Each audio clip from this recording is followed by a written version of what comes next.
Casey at the Bat by Ernest Lawrence Thayer.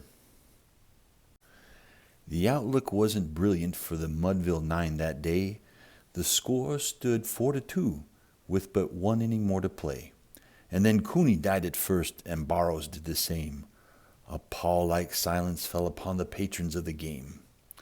A straggling few got up to go in deep despair. The rest clung to the hope which springs eternal in the human breast. They thought, if only Casey could but get a whack at that, we'd put up even money now with Casey at the bat.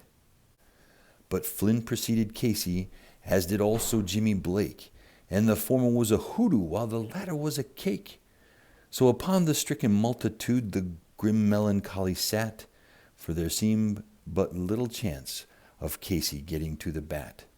But Flynn let drive a single, to the wonderment of all, and Blake, the much despaired, tore the cover off the ball.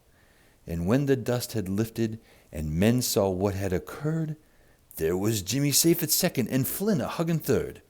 Then from 5,000 throats and more there rose a lusty yell. It rumbled through the valley, it rattled through the dell. It pounded on the mountain and recoiled upon the flat, for Casey, mighty Casey, was advancing to the bat. There was ease in Casey's manner as he stepped into his place. There was pride in Casey's bearing, and a smile at Casey's face. And when, responding to the cheers, he lightly doffed his hat, no stranger in the crowd could doubt 'twas Casey at the bat. 10,000 eyes were on him as he rubbed his hands with dirt. 5,000 tongues applauded when he wiped them on his shirt. Then while the writhing pitcher ground the ball into his hip, defiance flashed in Casey's eyes, a sneer curled Casey's lip. And now the leather-covered sphere came hurtling through the air, and Casey stood a-watching it in haughty grandeur there. Close by the sturdy batsman the ball unheeded sped. "That ain't my style," said Casey. "Strike one," the umpire said. From the benches black with people there went up a muffled roar, like the beating of a storm waves on a stern and distant shore. "Kill him! Kill the umpire!" shouted someone on the stand, and it's likely they'd have killed him had not Casey raised his hand. With the smile of Christian charity great Casey's visage shone. He stilled the rising tumult. He bade the game go on. He signaled to the pitcher, and once more the dun sphere flew.